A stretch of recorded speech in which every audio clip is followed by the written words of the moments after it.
اور اس کو بہت زیادہ چوٹ لگ گئی تھی، تو ڈاکٹروں نے جواب دے دیا تھا اور کہا تھا یہ بہت مشکل علاج ہے اور بہت اچھا لے گا، پتہ نہیں سال یا کیا، اس نے کہا مجھے صحیح طریقے سے یاد نہیں، جو الفاظ مجھے اس کے صحیح طریقے سے یاد ہیں آپ یوٹیوب پر جا کر چیک کر سکتے ہیں۔ اس نے کہا تھا کہ پھر میں نے یہیں سے بیٹھے بیٹھے عمران خان کا علاج کیا اور وہ چند دنوں میں ٹھیک ہو گیا، اور یہ علاج دراصل میں نے نہیں کیا تھا، یہ علاج اللہ میاں نے کیا تھا۔ اللہ میاں نے مجھے جس طرح کہا کہ اس طرح علاج کرو، میں نے اس طرح اس کا علاج کیا، اللہ نے مجھے علاج بتایا، میں نے کر دیا۔ تو ناظرین، یہ اس فکرے کے بارے میں آپ کا کیا خیال ہے؟ یہ پیغمبری کے دعوے سے بس ایک فٹ پیچھے والی بات ہے، اس کے بعد تو پھر دعویٰ براہ راست دعویٰ کرنا ہی باقی رہ جاتا ہے۔ تو پھر دوسری بات اس نے ایک اور ویڈیو میں کہی کہ ایک رات میں شام کا وقت تھا یا رات کا وقت تھا، میں بیٹھا ہوا تھا اپنی چھت پر، تو ایک فرشتہ صورت کچھ چیز آئی، تو میں گھبرا گیا کہ اتنی بڑی مقدس ہستی میرے سامنے آ گئی۔ تو اس نے کہا کہ گھبراؤ نہیں، میں تم سے ملنے نہیں آیا بلکہ میں تمہیں تیاری کا کہنے آیا ہوں، تیار ہو جاؤ، حضرت غوث اعظم تشریف لا رہے ہیں۔ اور پھر چند لمحوں کے بعد حضرت غوث اعظم تشریف لائے، انہوں نے مجھے اٹھایا، مجھے گلے سے لگایا اور میرا ماتھا چوما۔ اس بات کی صداقت میں کچھ کہنے کی ضرورت نہیں، آپ زیادہ باشعور ہیں، سمجھتے ہیں کہ یہ لوگ کس طرح کی باتیں کرتے ہیں اور یہ کیوں کرتے ہیں۔ میرا کہنے کا مقصد یہ ہے کہ جب ان کے جو معتقدین ہیں وہ ان کی ایسی باتوں پر اعتبار کر لیتے ہیں، اور ایک بڑا حلقہ ہے، بہت سارا لنگر بھی کھولا ہوا ہے انہوں نے، اور لوگ سینکڑوں کی تعداد میں روز آتے ہیں۔ ظاہر ہے اگر آپ لنگر کھولیں تو جو لوگ آئیں گے کھانا کھائیں گے وہ آپ کی تعریف ہی کریں گے۔ ملک ریاض کا بھی ایک دسترخوان ہے، بحریہ دسترخوان، تو وہاں میں نے دیکھا کہ مزدور غریب قسم کے لوگ جو آتے ہیں وہ پھر آ کر کھانا کھانے کے بعد ملک ریاض کو دعائیں دیتے ہیں۔ ظاہر ہے انہیں نہیں پتا کہ یہ کتنا بڑا قاتل ہے، کتنا بڑا ڈاکو ہے، کتنا بڑا قبضہ گروپ ہے، کتنا بڑا حرام خور ہے، کتنی ناجائز ذرائع سے اس نے کھربوں روپے کی لوگوں کی اراضی قبضے میں اپنی لی ہے اور ان کو معاوضہ تک نہیں دیا، اور اس کے بڑے بڑے افسروں سے، بڑے بڑے ججوں سے تعلقات ہیں، کوئی اس کا کچھ بگاڑ نہیں سکتا۔ وہ یہ سب چیزیں نہیں جانتے، وہ یہ صرف جانتے ہیں کہ یہ اس نے ہمیں دسترخوان پر روٹی کھلائی۔ تو جب اس کے معتقدین، میں یہ کہنے کا مطلب یہ تھا کہ اس طرح کی جس سے باتیں سنتے ہیں اور ان پر ایمان بھی لے آتے ہیں، تو ظاہر ہے پھر ان کے دل میں ایک ہی خیال آتا ہے کہ یہ کتنی بڑی پہنچی ہوئی سرکار ہے، اتنی بڑی ہستی ہے کہ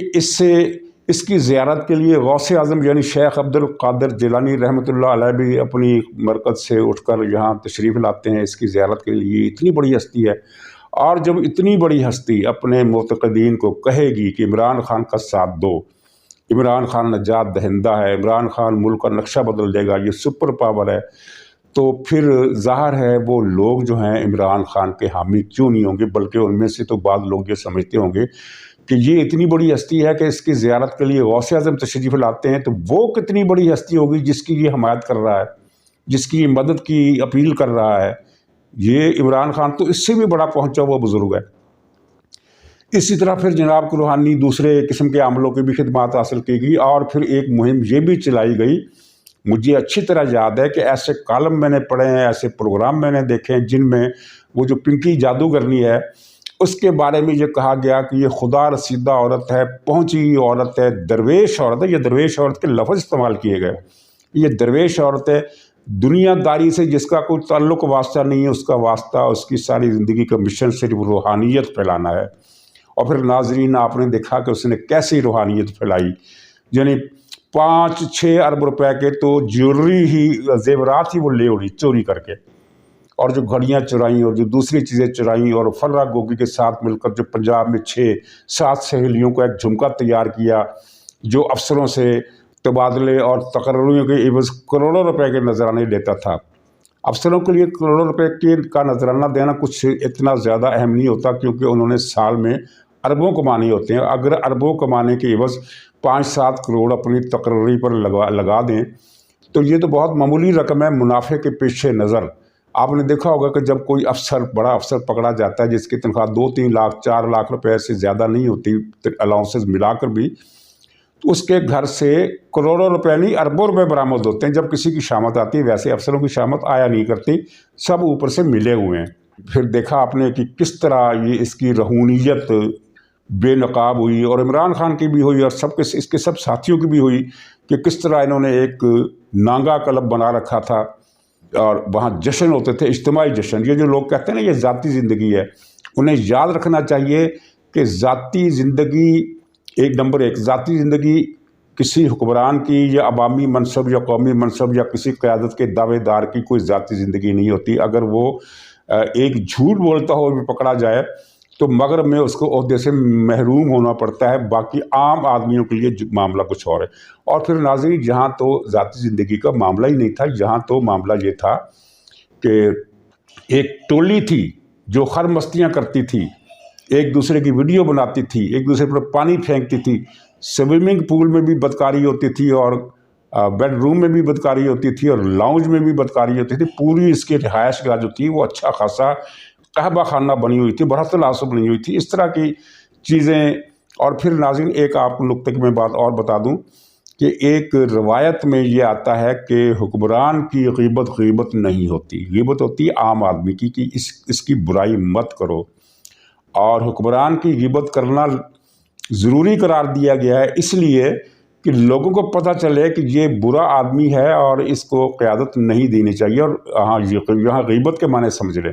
کسی کے بارے میں جھوٹی بات کرنا غیبت نہیں ہے۔ یہ ایک واضح حدیث ہے جس میں کہا گیا کہ اگر تم نے کسی کے خلاف جھوٹی بات کی، یعنی اس پر ایسا عیب باندھا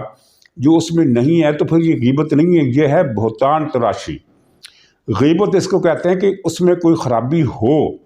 اور اس کا آپ ذکر کریں، یعنی آپ جو خرابی بتا رہے ہیں وہ واقعتاً اس میں ہو، اور اگر وہ عام آدمی ہے تو اس کی خرابی آپ نے بیان نہیں کرنی ہے، کیونکہ پھر یہ اس کے لیے پھر اس کا یہ اللہ کا اس کا معاملہ ہے۔ اگرچہ اس چیز میں چوری ڈکیتی شامل نہیں ہے، چوری ڈکیتی انفرادی معاملات میں بھی شامل نہیں ہے۔ اگر کوئی فرد چور ہے تو اس کا پردہ اگر آپ رکھیں گے تو اس کی آنے والی چوریوں کے ذمہ دار بھی آپ ہوں گے۔ یعنی کوئی بھی شخص جس کا اجتماعی معاملات سے تعلق ہو، وہ اجتماعی معاملات پر اثر انداز ہو سکتا ہو، جیسے کوئی ڈاکو ہے، جیسے کوئی چور ہے، جیسے کوئی رشوت خور ہے، دوسروں کے حق سلب کرنے والا ہے، یا کوئی دہشت گرد ہے، تو کیا آپ اس کی دہشت گردی کے منصوبے اس لیے پولیس کو نہیں بتائیں گے کہ یہ اس کی پرائیویٹ لائف ہے؟ نہیں، ظاہر ہے یہ پرائیویٹ لائف نہیں ہے، پرائیویٹ لائف کچھ اور ہے۔ اور حکمران کا اور قومی منصب کے عہدیدار کا یا دعوے دار کا یہ ذاتی زندگی والا پہلو ہوتا ہی نہیں ہے۔ اس کی غیبت کرنا فرض ہے، اور وہ غیبت نہیں ہوتی، وہ یہ عوام کو ایک فتنے سے بچانے کی کوشش ہوتی ہے کہ بھائی لوگوں تم جس کو ووٹ دینا چاہ رہے ہو یہ تو ڈکیت ہے، یہ تو کرپٹ ہے، یہ تو بدکار ہے، اس کا تو خدا رسول پر ایمان ہی نہیں ہے، یہ تو فلاں اس میں فلاں خرابی ہے، اس میں فلاں خرابی ہے، بشرطے کہ وہ سچ ہو۔ اور ہم نے جو کچھ عمران خان کے بارے میں کہا وہ سارے کا سارا سچ ثابت ہوا ہے، اس میں کوئی بھی جھوٹ نہیں ہے۔ اس کی بدکاریاں، اس کی چوری، اس کی کرپشن، اللہ رسول کے خلاف اس کی پرائیویٹ محفلوں میں باتیں، ہر چیز ثابت ہو رہی ہے، کوئی چیز ایسی ڈھکی چھپی نہیں ہے۔ ناظرین ان علماء میں جن کا میں نے ذکر کیا کہ علماء کو بھی ہائر کیا گیا، ان میں یہ تلمبے کا مولوی بھی تھا جس نے اپنے یہ واز کی محفلوں میں بڑا رو رو کر عمران خان کی تائید میں اداکاری کی۔ اب دیکھیں اس مولوی کے عقیدت مند ہزاروں کی تعداد میں ہیں،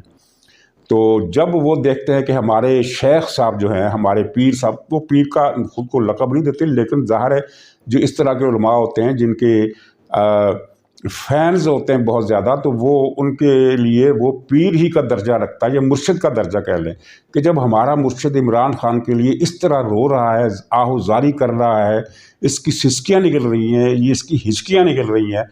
تو اس کا مطلب ہے کہ یہ اس کے دل کی آواز ہے، اور پھر یہ تو عمران خان ہی کو لانا پڑے گا، اس کے بغیر تو چارہ ہی نہیں ہے اس کی مدد۔ اور سارا جھوٹ سب اس مولوی کو بھی پتہ تھا کہ یہ سب جھوٹ ہے، عمران خان کی ساری بدکاریوں سے یہ واقف تھا۔ فرہ گوگی کے گھر پر بیٹھا ہوتا تھا، اکثر عمران خان کے گھر پر بیٹھا ہوتا تھا، پنکی پیرنی کے گھر پر بیٹھا ہوتا تھا، فرہ گوگی سے اس کی پارٹنرشپ تھی، ایسی ساری خبریں باہر آ چکی ہیں۔ تو پھر یہ علماء، اب ناظرین ایک بابا چھوٹا سا 12 سال کا بھی انہوں نے ہائر کیا۔ دراصل واردات کا طریقہ یہ تھا کہ ان کو کسی کے بارے میں پتہ چلتا تھا کہ اس کی بات عوام سنتے ہیں، یا اس میں صلاحیت ہے تقریر کرنے کی، یا اس میں صلاحیت ہے اچھا بولنے کی، یا اس میں کسی بھی حوالے سے کوئی صلاحیت ہے عوام پر اثر انداز ہونے کی، تو وہ اسے اپنے شیشے میں اتار لیتے تھے، اور پھر ایسے کئی لوگ انکار بھی کر دیتے تھے، کئی لوگ نہیں بھی آتے تھے۔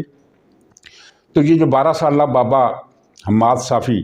اس کو بھی ہائر کیا گیا، اس نے بھی لوگوں کو بہت گمراہ کیا، قرآن کی غلط تفسیریں جو اس کے پڑھائی گئی، یہ اس کی بولنے پڑھنے لکھنے کی صلاحیت اچھی ہے، لیکن جو کوئی ایکسٹرا آرڈنری جینیس نہیں ہے۔ اس کے اگر فکروں پر غور کریں تو وہ روایتی اور وہ جو کلیشے قسم کے فکرے ہوتے ہیں نا، یہ وہ ہے۔ مثلا یہ اپنی تقریروں میں اکثر کہا کرتا ہے کہ پاکستان اللہ کے رازوں میں سے ایک راز ہے۔ بھئی اس فکرے کا کیا مطلب ہے؟ اللہ تعالیٰ کی راز تو ساری کائنات ہے، پاکستان ایک ملک ہے جس طرح دنیا کے دوسرے ملک ہے۔ کیا اس نے کبھی سوچا کہ ریاست مدینہ بھی ایک راز تھی؟ اگر ریاست مدینہ کو یہ راز نہیں کہتا تو پاکستان کو راز کیسے کہتا ہے؟ اور پھر بالفرض اگر یہ اللہ کا راز ہے پاکستان، تو پھر اس راز کے ساتھ اتنا برا سلوک کیوں ہوا جتنا برا سلوک دنیا کے کسی اور ملک کا نہیں ہوا؟ اس کا کیا حشر نشر کیا گیا؟ یہ ملک جو جنوبی کوریا سے آگے نکل سکتا تھا، جو جاپان کے قریب ہو سکتا تھا، وسائل کے اعتبار سے، صلاحیتوں کے اعتبار سے اس کی صلاحیتوں کو بھی تباہ کر دیا گیا، اس کا سارا پوٹینشل اڑا کے رکھ دیا گیا، اس ملک کے 2 ٹکڑے کر دیے گئے، اور پھر اس ملک میں دہشت گردی لانچ کی گئی۔ انہوں نے لانچ کی جنہوں نے یہ سارے مولوی اور بابے لانچ کیے اور پاکستان کو برباد کر ڈالا۔ تو یہ اللہ تعالیٰ کا راز اس طرح ہوتا ہے۔ اس کا مطلب یہ ہے، کہنے کا مطلب یہ ہے کہ اس کو کچھ فکرے گھسے پٹے بے معنی قسم کے، لیکن جو سننے میں اچھے لگے۔ اب ظاہر ہے آپ کسی سے کہیں گے پاکستان اللہ کے رازوں میں سے ایک راز ہے، تو عام آدمی جو زیادہ اس پر نہیں سوچے گا وہ کہے گا بھئی اس نے تو بڑی معرفت کی بات کر دی۔ اس میں کیا معرفت کی بات ہے؟ پاکستان ایک ملک ہے، یہ دنیا میں قوموں کو موقع ملتے ہیں، پاکستانی قوم کو، مسلمان قوم کو ایک موقع ملا جو ہم نے تقریباً ضائع کر دیا، تو اس میں راز کہاں سے آ گیا؟ تو اس طرح کی باتیں اس کو سکھا دی گئی اور وہ کر دی گئی، اور پھر یہ تعلیم دیتا رہا کہ پاکستان سے باہر نہیں جانا۔ اور اب جب اسے موقع ملا خود باہر جا کر تعلیم حاصل کرنے کا، تو پہلی فرصت میں پاکستان سے بھاگ گیا۔ اور بھاگنے کی ایک وجہ یہ بھی تھی کہ اس کو جو راتب ملتا تھا اس 12 سالہ 14 سالہ بابے کو، وہ ملنا بند ہو گیا۔ تو یہ پاکستان کے لیے جو اس کے دل میں کشش تھی وہ بھی ختم ہو گئی۔ سارا پیسے کا کھیل ہے بابا، یہ بابے سارے پیسے کے کھلاڑی ہیں، پیسے کے پیچھے بھاگتے ہیں، پیسے کے پیچھے اپنا دین ایمان بیچتے ہیں۔ اب 2 صحافتی بابوں کو دیکھ لیجئے، میں دوسرے صحافیوں کو نام نہیں لوں گا کیونکہ وہ خود کو نیکی اور تقوی اور معرفت کے اونچے مقام پر فائز ہونے کا دعویٰ نہیں کرتے۔ یہ اس طرح کے بابی نہیں جو کرامتوں کا دعویٰ کریں، لیکن روحانیت کی اور دین اسلام کی اور احادیث اور قرآنی آیات کے حوالے دے کر یہ عمران خان کو ولی ثابت کرتے تھے، اس لیے میں ان کا ذکر کر رہا ہوں۔ ایک بابا تو وہ ہے جس کا میں نے بار بار ذکر کیا کہ اس نے جنرل باجوہ کو خدا کی طرف سے مقرر کردہ فرشتہ قرار دیا، اور عمران خان کو خلفائے راشدین کے بعد تو ایک تو وہ تھا، اس کا ذکر میں پہلے بھی کر چکا ہوں، اس کا مزید ذکر کرنے کی ضرورت نہیں۔ دوسرا وہ ہے اس نے بھی مسلسل 10-12 سال تک کالم لکھے کہ پاکستان کو قائد اعظم اور اقبال کے بعد جس شخص کی تلاش تھی وہ عمران خان کے روپ میں آ گیا ہے، بلکہ یہ خلافت راشدہ اور حضرت عمر بن عبدالعزیز اور اورنگزیب کے بعد یہ 5واں 6واں آدمی ہے جو اللہ تعالیٰ نے پیدا کیا ہے۔ اس طرح کی باتیں کرتا رہا۔ یہ کتنا سچ بولتا تھا اس کا اندازہ آپ اس عمر سے لگائیے کہ اس نے 2 سال پہلے، غالباً 2.5 سال پہلے یہ انکشاف کیا کہ نواز شریف جب لندن گئے ہیں، وہی جب اس کو عمران خان نے نواز شریف کو زہر دیا، اور پھر جنرل باجوہ نے کہا کہ یہ تو مسئلہ پھر بڑا خطرناک ہو جائے گا، حالات قابو سے باہر ہو جائیں گے، تو اس نے کوشش کر کے نواز شریف صاحب کو باہر بھجوا دیا۔ تو اس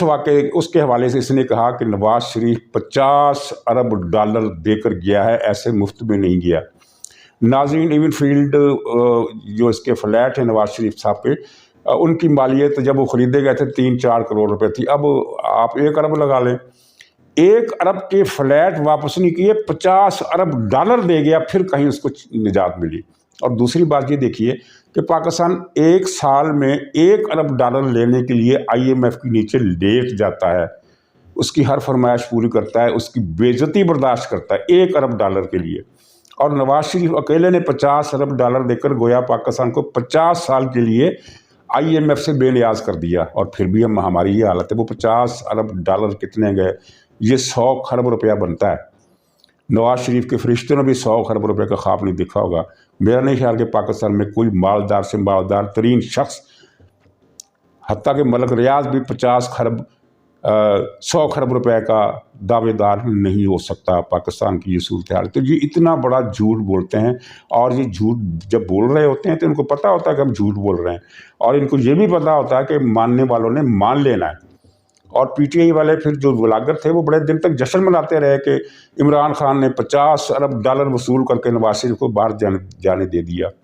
اور پھر پچھلے 2-3 ہفتے پہلے اس نے پھر یہ دعویٰ دہرایا کہ $50 ارب دے کر نواز شریف صاحب ملک سے باہر گئے ہیں۔ تو جناب یہ وہ بابوں کی کھیپ تھی، اور اس میں اور درجنوں نام اور بھی شامل ہیں جو